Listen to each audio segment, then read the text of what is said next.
Hey, we had a lot of fun with our dropper episode. There was a lot to take in during that show. We threw a lot at you as well, but we certainly did not cover it all.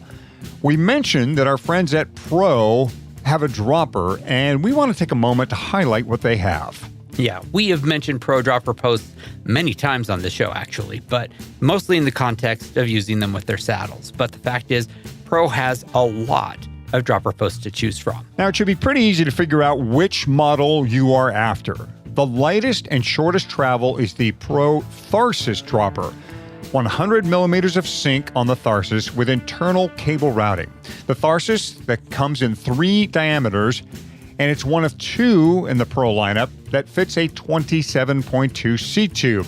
The other is the Coriac 70. The difference with the Coriac is that it is externally routed, so if you're converting an older bike, then it could be the one you want. As I mentioned in last episode, Hadi, my dropper experience is pretty limited, so I'm looking forward to trying some dropper posts after this racing of the Leadville 100.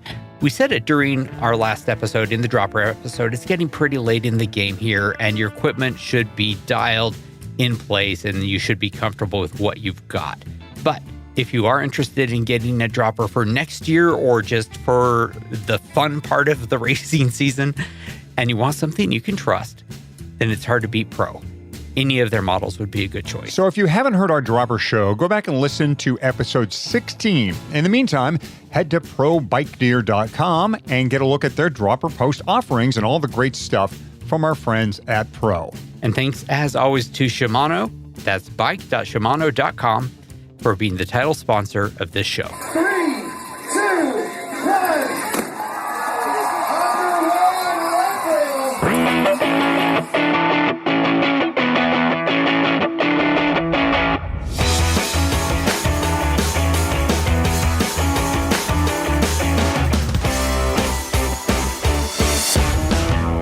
Leadville, the podcast for the 100-mile mountain bike race, presented by Shimano. You can find them at bike.shimano.com. It is Season 5, Episode 17 of the show that breaks down, builds up, gets you ready, and freaks you out for the highest, hardest one-day mountain bike race in the country. I am Michael Houghton, Hottie to most. And I'm Fatty, and we are staring at the Powerline Climb. This is such a brute of a climb, Hottie. We're going to break this one down into 2 parts, 4 miles in 2 parts. That's right, only 2 miles in this episode of the course. We're going to be focusing this time on what is traditionally known as the hike-a-bike section. This is ultra steep and exposed. You're going to be hot, or maybe it'll be raining. Who knows? Yeah, you remember this spot. It's where the big ruts used to live. They're mostly gone, but this is still a brute of a climb, or whether you be riding or walking. And since we will soon be calling on our climbing legs again, we have called back Cody Waite, who has some intervals for us that can help us get uphill faster. As a sports fan, I love July. Baseball's in full swing. Formula One racing is speeding around the world. I like Wimbledon. I like the British Open. But most of all, I love the Tour de France. It's on almost every day, and there's always drama. And hey, I love bikes. There is such a one of these things is not like the other vibe about that, Hottie. You love your very broad appeal and your very niche sports. I mean, baseball, auto racing, tennis, golf, and cycling. So most of those have mass appeal. But I love the Tour as well. It is really great. The fastest racers in the world in the most intense annual event. It is must-see TV. Except for me, I watch it usually in the evenings, a several-hour delay. I got a job. Yeah, that is the problem. The Tour comes on in the morning, and many cyclists like Fatty are at work while the Tour is happening on TV. And all it takes is one person who's seeing the coverage to spoil the drama you are hoping to watch on playback once the workday is done. Well, our friends at Thread and Spoke T-shirt Company may have something for you. That's right. This is a T-shirt for me and for people who, like me, are having to avoid Twitter and bike Twitter altogether for the next several weeks. The Thread and Spoke has a bunch of great cycling T-shirts, including a Tour de France selection. And new for this year is a T-shirt that says, "I have not watched today's stage yet." It's a clear indication to anyone who wants to blather and spoil a result that you want to see and hear unfiltered and without knowing how it went down. I love this shirt, and that's only the start for the TDF collection. Thread and Spoke has like a half dozen pages of shirts in their Tour de France collection. Never mind all the other categories they have. So if you are like every other cyclist on the planet who loves a good t-shirt and wants to prevent some big mouth from spilling the beans about the stage results, go to threadandspoke.com and have a look around. Every part of this course kicks you in the teeth.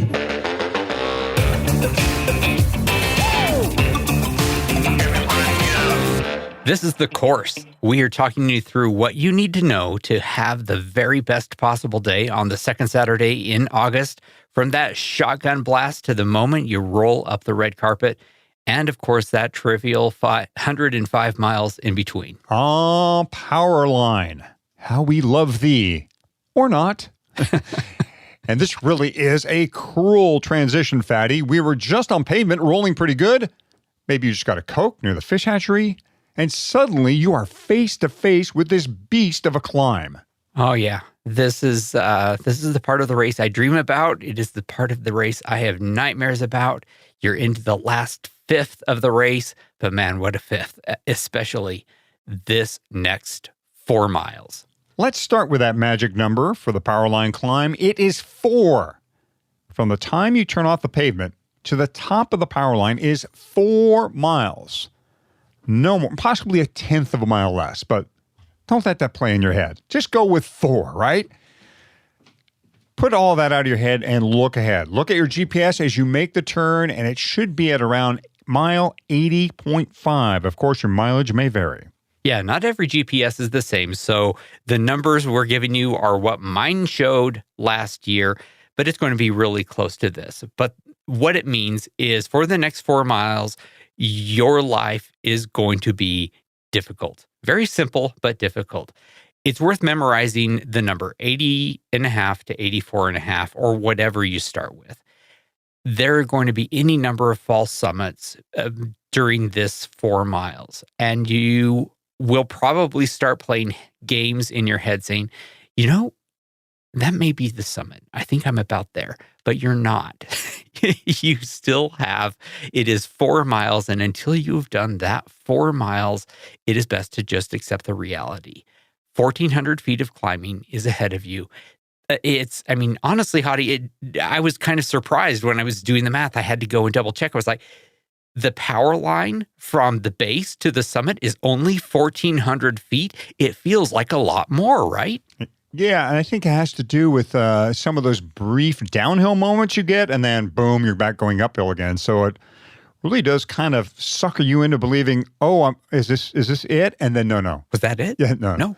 It goes to show you how much the altitude and exhaustion affects you, because most of us have climbed this much distance easily on several courses before. Mm-hmm. There is a climb close to home that I have that is 1,400 feet of climbing in 4 miles. I do it multiple times per week. It is not a big deal. I don't think about it. However, normally when I do that ride, I'm not doing it, at 5,000 feet above where I live. I live at 5,000 feet. Also, I'm not doing it after I have already done 80 miles of hard racing. It really does impact you in a way that is just hard to believe. So the fact is, the power line is brutal, right? It is, and this first little bit in particular is very brutal. And it may, if you let it, color the rest of how you perceive the rest of this 4 mile stretch. So let's break it down into its constituent sort of like mile by mile parts, sort of separate the reality of the race, of the course, from the mythology that Hadi and I are doing, trying to freak you out for this 100-mile race. All right, I'll start with the first half mile then. Are we to really say it's not that tough? I suppose it is, right? The first half mile, we're talking about when you cross the creek here. So you come off the pavement and you go downhill to start off with, and then you cross the old creek, what used to be water here. Now they've covered it up. And onto the straightaway, and then you start to grind up to that main event. Now, before you get up to what I would call Powerline proper, you do climb up along that fence line. Again, it's on your left this time, but you're getting a little preview of what's ahead of you because you can stare right up at this thing, the Powerline Climb. So you do about 150 feet of climbing was your estimation here as you motor along the fence here. Yeah, that's what the math looks like. From when you get off the road to when you cross, there is a fence off to your left, and then there is a gate that you go through right before you do that sort of sweeping hairpin that puts you on the really steep stuff. You're only climbing 150 feet net in that first half mile. So you're kind of winding up for the real deal. But that half mile is part of the 4 miles that we are talking about. Okay. So let's talk about what happens after you get to that hairpin, right? The next half mile is savage. It's going to be one of the main things that you remember from the Leadville 100. Having done this 20 plus times, one of my main takeaways of the race is just this annual push, where I am off my bike and, my handlebars are 3 feet ahead of me and I'm stretching my calves, trying to work out a cramp, and I'm just slogging my way up this hill. So yes, it is intense. It is iconic. And frankly, in a way, it's wonderful because you're doing something that you normally would refuse to do. But it's just, this kind of climbing, this, on my Strava, I look at the gradient, and it is like there are places where it is 12%, 15%, 25, 30% for reals. It's not like that for very long. It is a half mile that is just out of your mind difficult. And anymore, I would say it's not even as difficult as it used to be, because it used to be the line selection was a critical part of whether you were going to be able to ride parts of it. Now, it isn't as bad as it used to be. I always went into the Powerline Climb with this idea that I was going to ride up the fence line, like we just talked about, make the left-hander, and then the following hard right-hander while seated and pedaling. And my goal always was to make it around that right-hander until I got to the section that really said, okay, now you're going straight up. Like now it is straight up and under the power lines. And I'd always be well prepared to dismount at that section. And this is also kind of the beginning of the ruts too, when you're on the bottom section of the power line. So this real start of the rut section, I'd always say, okay, this is where I'm going to start my walking. Now I've gone from riding to walking at this point. Yeah. And I have, out of the, 23 times that I finished this race, I would say I have walked that part 21 times, right? There was one time when I rode all of this difficult part, and there was one time when I rode the entirety of the power line without putting a foot down at all, mostly just to prove a point. And I was very proud of that point. But it is, anymore, it is kind of a straight up power test, right? Maybe you can ride it, maybe you can't. The fact is, if you do see someone who is riding, you may pass them while you are walking. It is, people are going to be in their granny gear, and it is not going to be fast. Is riding even the wise thing to do? If you are fast, then absolutely it is. But if you know you can ride the power line fast, you don't need us telling you that. You already know. Most of us are going to get off and walk for this half mile and use that time to stretch your calves, to get a breath, and to get ready so that you can ride the other 3 miles of the power line, because that part, if you are ready for it, is rideable. Mm-hmm. Like we said, this segment was graded about 3 years ago, which meant it is now rideable for more people, and there's more room actually for bikes to be left to right across the power line going up. But since it's been a while since they graded, it's probably worth a look if you have the time to go out and have a look. I wouldn't say ride it. Go out and look at it, right? And see, okay, and this may be one of those mornings you go out and recon and do the descent of power line. Just take note of how the ruts look and whether or not you think you might be able to, put 3 abreast across this. So when you're coming back, as we are right now, you'll have an idea of, first of all, is it rideable at all? And that's largely going to depend on how good you feel at that point, because it's certainly not worth struggling up this section if you don't have the legs to do it. Just get off and walk. You're actually going to do yourself a favor by walking. And like Fatty said, you may be even faster. Now, if you do decide to ride, or either way, there's some kind of rules to live by here, to work by on this section. And that is, as Fatty noted here, there's room for probably 3 bikes left to right across the power line going up it.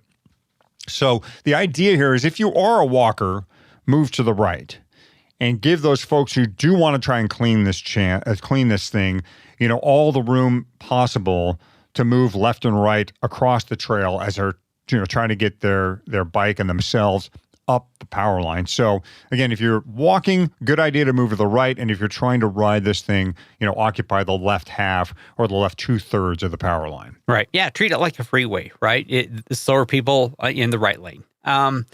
Also, if you have to walk, and most of us are going to have to walk, this year, since I'm planning to race this on a single speed, I will certainly be walking this. I will be getting off my bike before I even finish doing that hairpin, right? But you're exhausted. Of course, you are thinking about your own race, but look behind you, look ahead of you. And if you see someone who is trying to ride it, call out for other people, try to give that person who is, for whatever reason, has decided to try to ride up this thing, make way for them, right? Maybe give them a cheer and a pat on the back, right? Now, listen also for the power line. It is kind of cool to hear that thing buzzing above you. It's kind of a weird sound. If it is raining, it really freaks me out. But it has not been raining on race day, I don't know, for the last several years. I don't know, maybe we're overdue, Hottie. I hope not. We ought to do an episode on rain gear you ought to bring for this race, just in case. Don't say rain. Don't. Just... yeah. So if you're going to really, the important part of this part of the course is if you are going to ride, awesome. If you are going to walk with purpose, right? It's hard. You're exhausted. Absolutely. But remember, this is the last truly hard, spin your head around part of the race. Once you've pushed past this, believe it or not, everything else is going to be a little bit easier. Not easy, but easier. Not easy. Also look for folks doing hand-ups here, too. You might see a trail angel out there with a gel or a drink or a push, too. If you're trying to ride it, you'll often find people willing to give you a little push as you try to muscle your way up. It's totally within the rules. No one's ever been DQ'd or anything or had their time, or been relegated because they accepted a push on the power line. Totally acceptable to do that. So again, watch for people doing hand-ups. If you'd like one, take one. It's totally within the rules. Absolutely. I will say that the time that I rode the entirety of the power line without putting a foot down, someone came up to give me a push and I said, no. It really was. It was me wanting to see if I could do that entire thing under my own power without ever unclipping. So, but it's like you say, most people, for whatever reason, take the push. It is nice to have. Once you get past this half mile, you basically have been going up the power line for about a mile now. There's going to be a little recovery, right? You've got a mile behind you, a couple 100 yards of descent and a little bit of flat before that descent. Drink, eat. It may well be quite hot by this time of the day. Spin out your legs. Make sure that you're hydrated, because for most of the time you're breathing so hard for the rest of this of this 4-mile climb. Drinking is really hard just because while you're drinking, you're not breathing, right? And breathing is super important. So once you are able to get back on, and by the way, if you're a walker and you start walking that lower section, it would be very difficult at any point during that walking section to try and mount and get going. Once you're committed to walking, you're walking. That's just walk it. Just do that. Just walk. Yeah. I believe, Fatty, it is 3 power poles up you're trying to get to. If memory serves, and that is the point where you can mount. I thought I always counted 3. Is it 3 power poles or 3 power? A pole is a bad word for it. It's bigger than a power pole, obviously. Yeah, they're sort of two poles and a bar across, if I remember right, something like that, right? I've never counted. That's fascinating, Hadi. That would be actually a very interesting number for to know. I'm sure that we'll get comments on that, but yeah, that'd be a good thing to count. I believe in my mind I always counted 3 poles, and they're not exactly close together. I mean, they're a good distance apart. But nevertheless, you'll see it'll become pretty evident when you can mount up again. And you'll be back to climbing. Now, this section, or once you start climbing, it's not as hard as that, straight up pushing, walking thing you just got off of. It's still steep. We're talking about 10% grades, and can be semi-technical. So you'll kind of run into moments where, you're riding, you're climbing, but you got to pay attention to your front wheel, back wheel, making sure your line choices are good. Otherwise, you're going to be just off and walking again, and you'll get little moments of recovery. So all that kind of gets mixed in here once you remount or once you're back on your bike here. That's right. And I find this once you are back on your bike after that hike-a-bike section, let's just call it that, it's a very engaging, interesting part of the course. Under non-race conditions, I have a lot of fun on this part of the course, uphill or down. Of course, on a race day, it becomes very much more about line selection. I am looking for the smoothest line where I have the least number of places where I have to lift a front wheel and, spike my power to get up and over something, right? I'm looking for smooth lines, and I will weave and paperboy my way all over the trail in order to do it. There's not anyone coming in the other direction. The line is your own, right? So keep your head up. Don't stare at your stem. Look for the line that is going to work for you. And good luck. I mean, this is, if this is where you're raised, it's amazing how much time gets spent here, and you're hardly moving forward at all, but it's part of the course, man. You got to get it done somehow. And you will. I mean, as long as you take it in chunks, you establish little goals, like I'm going to make it to the next power pole. I'm going to make it to that spot where Fatty said I can remount. Right, I'm gonna grab the gel. I'm gonna take the push. So it does seem like you're going nowhere, but you are moving, and you'll get there. And it's just 4 miles, and we've talked about 2 of it. We've talked about 2 miles of this 4-mile beast, and the good news is, after this first 2 miles, it really does. The second 2 miles is not as hard as the first 2 miles. At least that's how I have it divided up in my mind. So with the 2 hardest behind you, the 2 easiest ahead of you, we're going to talk about these, sarcasm quotes, easy miles in the Powerline in the next installment of the course. So I heard you were up in Ogden, Utah recently at the home of Envy for a firsthand look at how the best carbon components are made. Yeah, I was up there with their Grodeo ride, seeing my niece, Lindsay Stevenson, who is a racer for Envy. We got to have her on the show. She's with both Envy and with Shimano. She is, she's awesome. But let's talk about Envy. The tour was very impressive. It had me drooling at every corner, looking at the carbon wheels, stems, seat posts. I saw some frames, Hadi. I saw some frames in progress. Oh man. I tell you, that would have had you drooling. Across the board, what really struck me for all of these parts was this incredible attention to detail. This is an interesting fact. The training period for someone to become proficient at their carbon wheel layup is half a year minimum before they are able to start building on their own. It was incredible. I mean, these guys, they are so obsessed with quality. So after my tour, I talked with Jeremy Venz, CEO and president of Envy, about their standards. One thing that struck me in the tour you just took me on the building was scale. That you could build a lot more wheels than you do, but you do build a certain number, and you have orders backed up into, I don't know, for a couple of decades. It seems like it some days. Why is that? So for us, the process of building a wheel, we can't turn the lever on a machine or call another factory to have more parts delivered.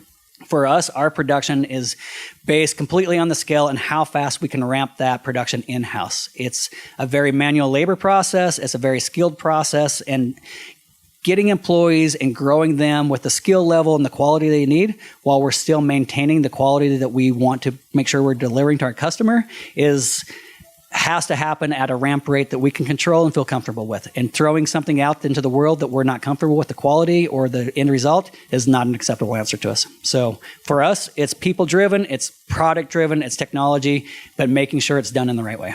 So you could build more if you weren't worried as much about quality. Always. Yeah. If we didn't care what the cosmetic looked like and we weren't really concerned if it was going to last, we could build a lot more. Well, I'm glad you don't. So if you're wondering why you've been unable to get one product or another from Envy, that's why. They put quality above quantity and simply refuse to move away from that thinking, which is why they're worth the wait. You can learn more about all of Envy's wheels and components, many of which seem they're made with the Leadville 100 in mind, but they can handle it all, folks, on any terrain at Envy. That's ENVE.com. Hi, I'm Cody Waite with Weight Endurance. We're going to be demonstrating the aerobic strength intervals. 3, 2, 1, start. Crank it really hard for the first 5-10 seconds.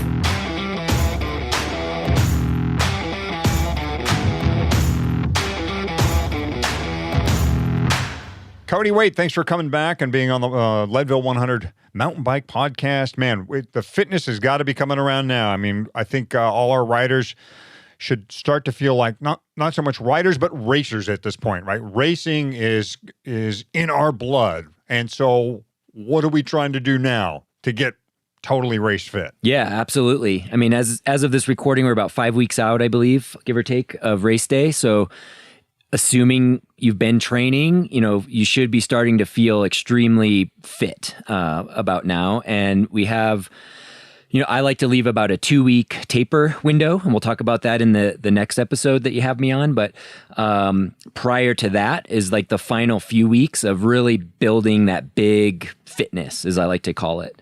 And there's a few key workouts that I think are really paramount to that. And, I'll look forward to sharing that with you guys in this episode. All right, fantastic. So when you say you should be feeling really fit at this point, I mean, how am I feeling different from when I started the season? Honestly, I'm always tired after every ride. So, I mean, what differences should I be feeling? Well, I mean, that's a great question. I think when you get out and you're doing your longer rides is one good indication of, maybe 3 hours or 4 hours was a good challenging ride, 2, 3, 4 months ago. Now, hopefully, if things are going well, you're upwards in the 5-hour, maybe even 6-hour long rides and feeling pretty strong throughout, the majority of that ride. And then also kind of bouncing back or recovering from those longer days, maybe a little bit more quickly than you did a few weeks to a few months ago. So that's one indication for sure. And then also just that ability to maybe mid-long ride be able to kind of like push the pace just a little bit more up the climbs.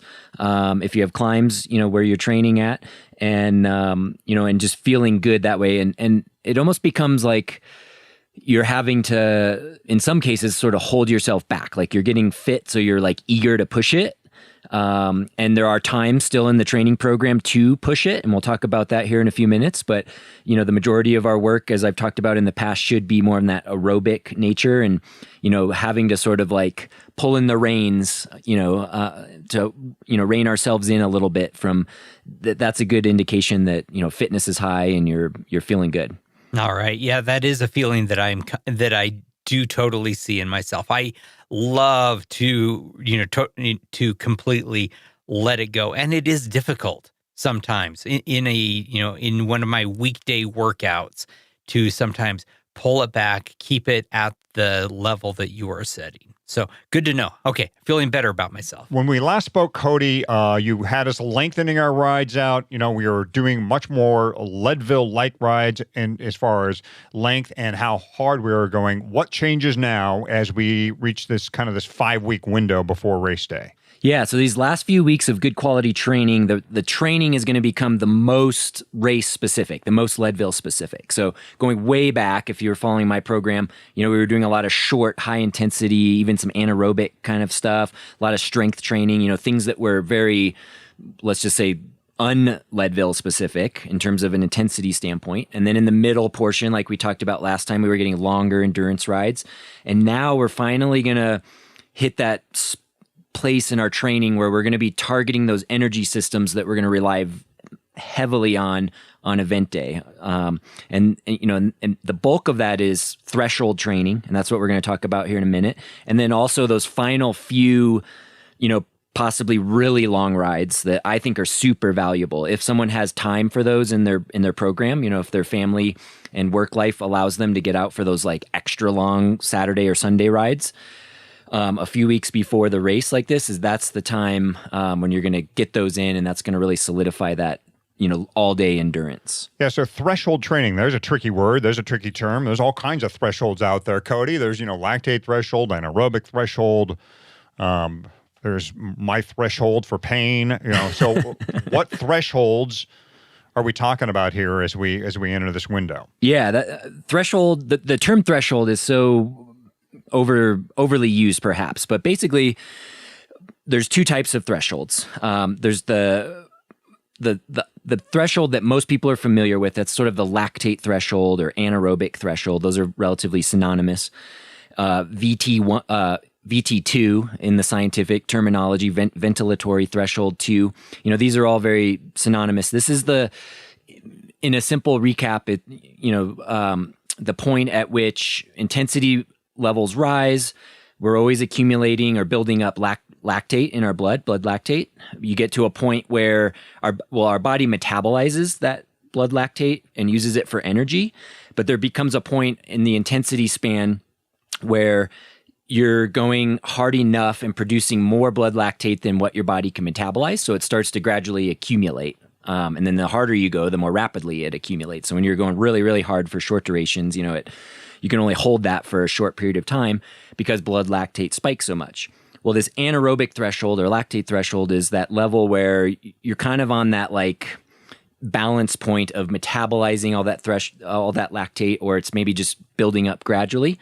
And this is a super important energy system, really for all bicycle racers, but you'll lean on this quite a bit in the Leadville event. I'm thinking specifically on the longer, steadier climbs, all the way from the very first one going up Kevins, Sugarloaf, Columbine is a long one. You'll probably be a little below your LT2, but and then on the way back in, of course, as well, if assuming energy levels are still good and endurance is good, you might still be up in that range as well. So, this is a very glycolytic energy system, meaning it's really relying heavily on carbohydrates. So you have to have your glycogen stores topped up. In a long event like Leadville, you have to be fueling quite significantly, getting those carbohydrates in to make sure that you still can, pedal at or around your anaerobic or lactate threshold. And a super key training threshold. Now, below that threshold is maybe a slightly lesser known, although it's becoming more and more commonly known. That's that VT1 or aerobic threshold. And I'd say, just to throw an example out there, if your anaerobic or lactate threshold for a lot of people falls around 90% of one's maximum heart rate, your aerobic threshold is about 10%, give or take, below that. So it falls for many people right around 80% of their maximum heart rate. Now, depending on how fit a rider is, this may be a rather slow intensity, or it could be a moderate to moderately hard intensity for a more fit, aerobic natured athlete. This threshold is relying a little bit more on the oxidative energy system, meaning you're going to utilize a bit more fat in there. You're still, when you're up around your aerobic threshold, you're approximately around, I'd say 50-50 of carbohydrate metabolism and glycogen metabolism. I've always mentioned, said to people in the past, a lot of the athletes I work with, that if I were the scientist that came up with this threshold, I would have called it the metabolic threshold, because if you're on that 50-50 precipice of fat versus carbohydrates, it kind of makes sense. Like this is where we're on that tipping, when we go above that, we're going to start to burn a lot more carbohydrates and less fats. And if we can stay a little bit below that, we're going to rely a little bit more heavily on fats and a little bit less on carbohydrates. From a Leadville perspective, this is where most of your 8 to 12 hour racers are going to spend most of their day, with the exception of maybe the hardest parts, the steepest climbs, and maybe like some efforts early on, perhaps they might go above their aerobic threshold. But the majority of their day, they're going to be pedaling in and around that aerobic threshold range. So obviously very important threshold energy system to be training. Then in between those two thresholds is this sort of, 20 beat heart rate window that really we don't prescribe a ton of training in. We follow more of that polarized training model where you're either going to be training below your aerobic, at or below your aerobic threshold, which is more of that easier aerobic training, or you're going to be training at or above your anaerobic or lactate threshold, which is more that high intensity training. So those are the two key threshold workouts that we'll be targeting in those final, 3-4 weeks of training before we begin our taper. So walk us through workouts that we can use to bring those thresholds up as high as we possibly can. Yes. Okay. So for an anaerobic threshold workout, I like to have two different kinds of workouts, because within the anaerobic threshold, you have sort of a high range and a low range.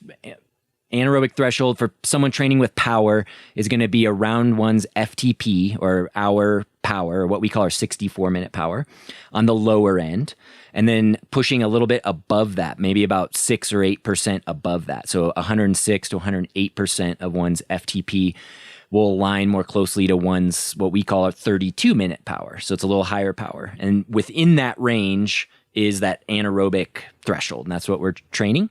So when we're targeting more on the higher side, and this might be, if you have about 5-6 weeks to go before the race, this is often where it falls into like the training plans I prescribe. And this is that classic 4x8 minute interval workout, very common, and right around that 106, 108% of one's FTP. For Leadville riders, I highly recommend you do these on some solid hills. If you don't have hills in your area, I'd recommend going indoors, even though it's the middle of summer and it might be nice out. You can simulate hills for flatlanders on a trainer a bit better, and I think it's well worth it as you prepare for Leadville. But that 4x8 is a great one, and recoveries maybe depends how you do it. If you're on a trainer, I'd keep them relatively short, maybe like a 4-minute recovery. If you're doing them as hill repeats, you might need 6 or 8 minutes to ride back down the hill to repeat the 8-minute effort. And then on the lower end, training more of that FTP. This is that classic kind of 3 to 4 times, maybe 16 minutes.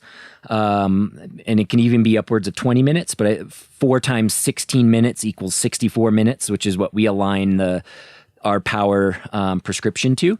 So 4 times 16 minutes at FTP. This is a really challenging workout. I mean, a big calorie carbohydrate burner. So this is a great workout to be practicing the gels and the drinks and the carbohydrates you're going to be consuming on race day. So that's probably key workout 1. How much of a break in between each of those 16 minutes, 16-minute intervals? Yeah. So again, it depends. If you're going to be on a trainer doing these, you could keep them relatively short, like 4 to 8 minutes, depending on how much time you kind of need to get recovered. Doing them outside as hill repeats, it might take you 10 minutes to ride down a 16-minute uphill possibly and circle around. And that's fine too. I'm not super strict on the recovery intervals.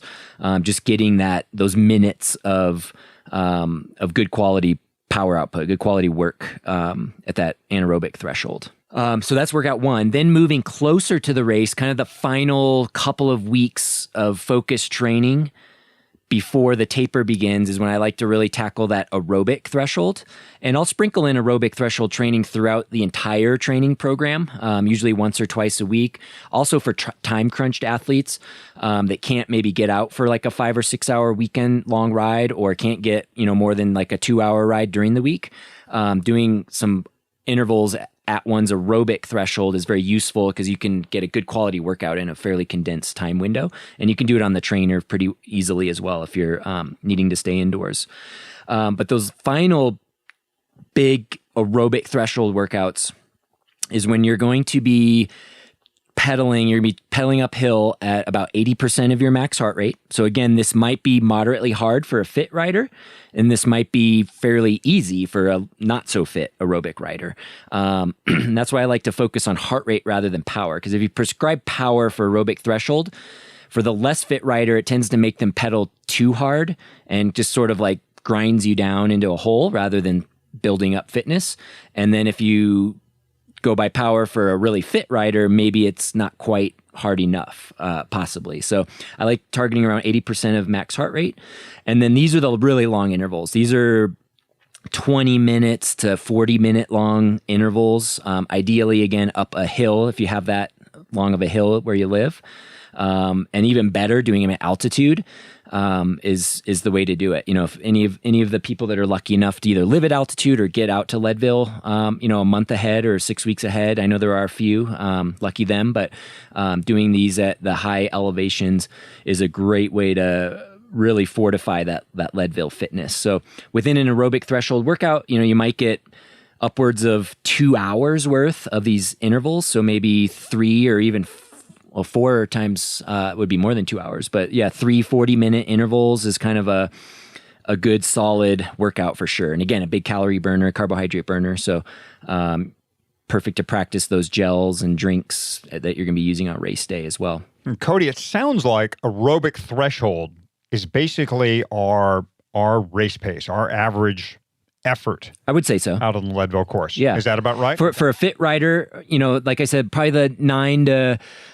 11-hour rider is going to be their average. You're probably going to average around 80% of your max heart rate, give or take. So yeah, that is sort of the overall. You'll go above it on some hills, you'll go below it on some downhills, but spending a lot of time in that aerobic threshold area. Yeah, this is a new area. I mean, this used to be called that gray area they wanted you to stay away from. But I think what they found was that first of all, people were probably riding a little too slow and not actually doing aerobic threshold. Correct me if I'm wrong, Cody, but we'd all kind of go out and go for those cruise rides, right? That weren't slow enough to be considered recovery or endurance riding, but not hard enough to be sweet spot or obviously LT riding. And we'd ride around this gray area and not really get that much more fit. But if I understand the science and the training properly, is if you raise that kind of that cruising speed up just enough, you get into this aerobic threshold zone, and that's money right there. That is, especially for an endurance ride or if somebody is doing in long endurance events, that's a money area for you. It's funny you said that because I used the term gray zone with an athlete the other day describing this, and aerobic threshold technically would be right up to what we used to call the gray zone, but not actually getting into the gray zone. So what I think of the gray zone is actually in between the two thresholds, when you go above aerobic threshold, but not all the way to your anaerobic or lactate threshold. And that's that, like, I don't know, depending on a person's heart rate and everything, but roughly 15 to 20 beat window where, just like you said, Hadi, where it's like not quite hard enough to elicit the anaerobic threshold response, but a little too hard to get the aerobic threshold response. So that's kind of like the polarized training model. If that's a real popular thing to talk about on podcasts these days is polarized training. I'm a big fan of it. I think it works the most effectively. And that's kind of staying away from that gray zone, which funny enough, that's the gray zone kind of is where quote unquote sweet spot is. That is the sweet spot, I suppose. And some people are big fans of sweet spot training, and there are benefits to it. It can make you very fit. But I think for a big event like Leadville, training more of that polarized model at and just below aerobic threshold or at and just above anaerobic threshold will really lead to the biggest gains in a many hour long race like Leadville. Do these workouts overlap, or do you like to do one set of them for a while and then cut them off and then move to the other? The latter, yeah. I like to spend 2-3 weeks doing the anaerobic threshold work, And that's like, 5-6 weeks out from race day. And then as you get a little closer, 3 to 4 weeks out from race day, move down, drop that intensity a little bit, but lengthen the duration with those aerobic intervals, and really maximize those. And then in my opinion, it's like the big fitness then is built. So anyone who's using like Training Peaks or collecting their TSS data, these rides will pack a big TSS punch, and really drive that CTL, that chronic training load or fitness level really, really high. And ideally you hit the peak, the biggest number, hopefully of the whole year of your chronic training load or fitness about 2 weeks, to roughly about 2 weeks before race day is what I try to have my athletes do. And of course, we're still doing, I would think, long rides. Can I fold either of these intervals into the context of my longer ride, say my Saturday ride? Absolutely doing long rides. I have found the most effective way is do your interval days first. So do your, whether they be anaerobic threshold or aerobic threshold first on one day, say Saturday. And then on Sunday, go knock out the long ride and keep the long ride below that aerobic threshold, more in that aerobic zone. And that's where you're going, at that time when you're 3-4 weeks out from race day, that's when you're really hitting like your longest long rides, in the 6+ hour range, hopefully, if that works with your schedule. I just want to make it clear that I am always in the gray zone. Many people are. And, there is value to it. But is it optimal? I don't know. There's a debate, right? I was really talking more about hair color, but yeah, I get your point. I get your point. So a question that I get, I guess I'm always asking myself, and I've heard others ask it as well, is it too late to catch up? Everyone finds themselves suddenly staring at the calendar going, holy cow, this race is really coming soon. I thought I had a half year to plan, and I've been thinking that for the last 5 months. And is it too late to make fitness gains? Are we on a trajectory and that trajectory is set? Well, you can always make gains up to about 2 weeks before race day. So if there's 4 weeks left till the race, you still have 2 weeks. You can make gains. Now, obviously, had you kind of gotten on the ball, 3, 4, 5 weeks prior to that, you would have more weeks to make bigger gains. So you would, become more fit and probably have a better experience and probably a faster time. But that's not to say where, if life just got in the way or, for whatever reason, people are still getting sick with COVID these days. It's like, things happen, right? And so it's like, make the most of the final 2-3 weeks that we have left here for training up to about that 2 week window before you start tapering, and do the best you can. And, if you've really fallen off the wagon, maybe you can really buckle down and squeeze a lot of riding in 2 weeks and try to get the biggest push of fitness that you can.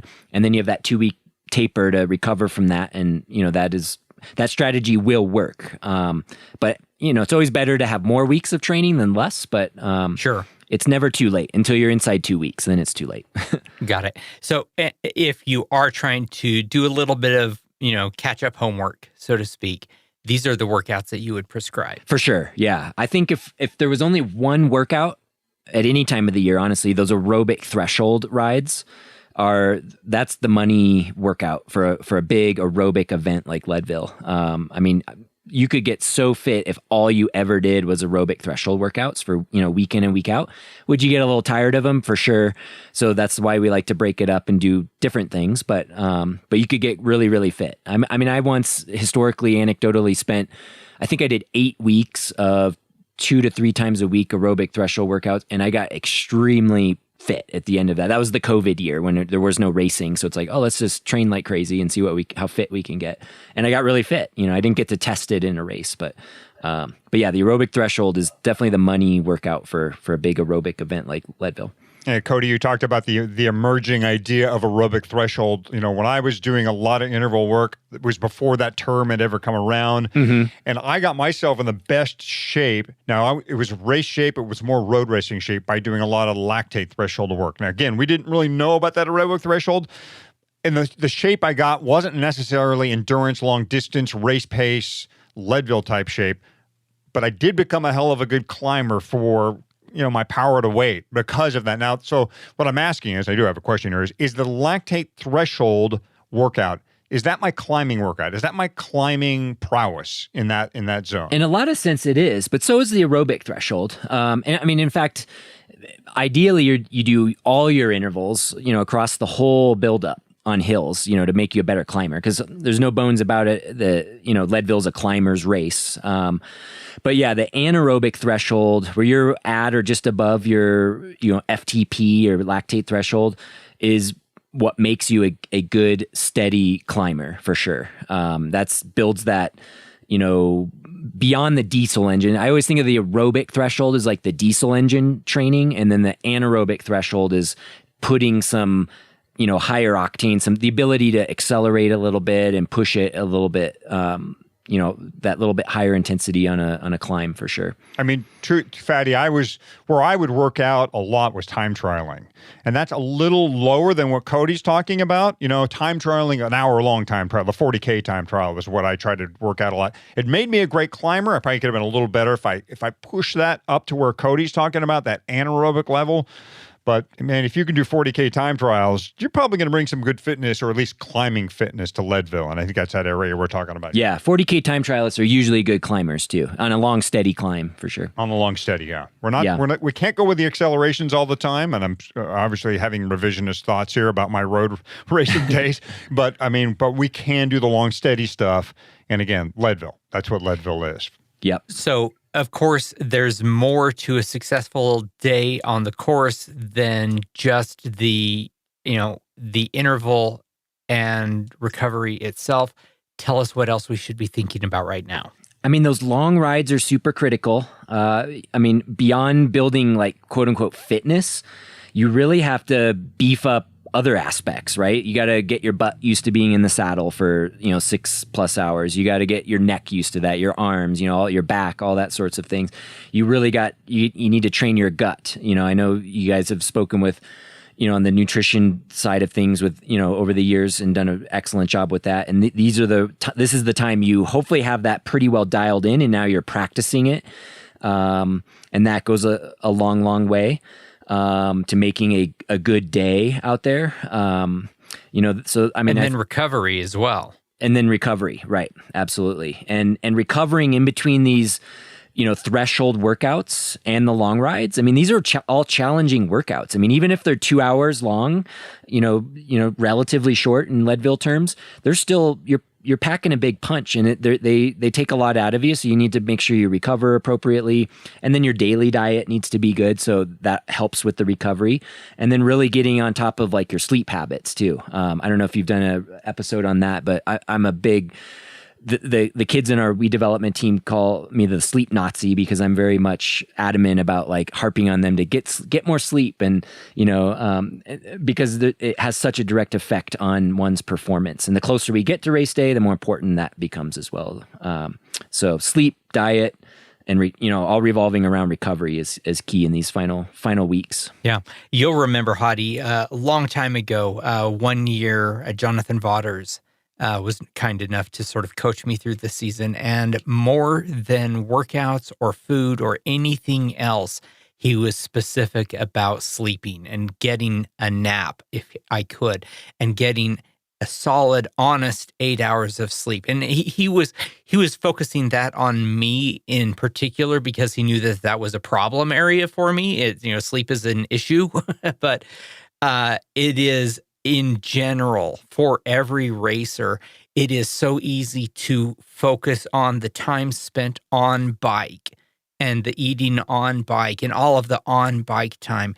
But it is the stuff in between, the recovery, the sleep, that is going to make it so that you have what it takes to have a good day on the bike. A whole industry has cropped up around that. You got Whoop and, all these special rings, and people have got sleep watches and stuff now that they wear just to tell them what we all know already. You ain't getting enough sleep. You're trying to be an athlete. You're trying to race around Leadville at 10,000 feet and get home before the lights go out. you're not getting enough sleep. I mean, that's probably 99% of the people that take the line there. All right, Cody. Well, thanks for the new intervals. We appreciate that. These are great intervals, folks. These are your race intervals. This is your money. This is this is your wallet right here. You're going to start putting money into the wallet and taking it to Leadville and then cashing those bills in there with these specific workouts, as Cody just spelled out to us. And next up with Cody, we're going to get into a topic, Cody, that I think a lot of people mess up, and that's the taper. It's a tough one. It's not easy to figure out, like, when do I really stop with all this work and give my body its full chance to recover. So we look forward, Cody, next time to talking to you about tapering. Yeah, looking forward to it. So to recap, we're working first on our climbing pace. This is the effort we will use going up Sugarloaf and in the tree section up Columbine. Then we shift to our race pace, that effort for those long sections like between Twin Lakes and Powerline, both outbound and inbound. Yep, those two energy systems feel noticeably different and therefore require a different approach in training. It is a little late to get your Leadville training started with Cody, but he is always willing to help you out with future races or next year's Leadville. And you can find him over at Waite Endurance. That's WaiteEndurance.com. It's worth mentioning that Coach Cody's segments on this program are brought to you by The Feed, which has a great program for our listeners. The intervals Cody talked about require fueling for sure, and you can find the nutrition to do it at The Feed. How would you like $80 to spend on any nutrition brand or product that fuels your training and racing? Right now, you can receive $80 in annual credit at The Feed. The Feed is the largest online marketplace for athletes to shop sports nutrition, high-performance supplements, and recovery gear. Everything you need to make your workout as good as it can be. Claim your $80 in annual credit at thefeed.com/Leadville. Register your email, verify your phone number, then spend your first Feed credit of $20 right away. Let's go ahead and wrap this episode. Hadi and I are on social media. I'm on Twitter at Fast Cyclist. Hadi's on Instagram at Michael Houghton. And we're both on Facebook. We're at the Leadville 100 mountain bike participants page. And if you want to have a conversation, want to ask for some more details, just join our Slack channel. You'll find a link to it over at leadville.fm/Slack. If you like the show, go to wherever you listen and give us a 5-star rating and write a review. And to see all the ways you can find the show, it's leadville.fm. For now, good luck in your riding, racing, and recovery. Thanks for listening, and we'll see you on the Powerline Climb. Ooh. Riding up Columbine, you feel like is the toughest until you start climbing up the power line.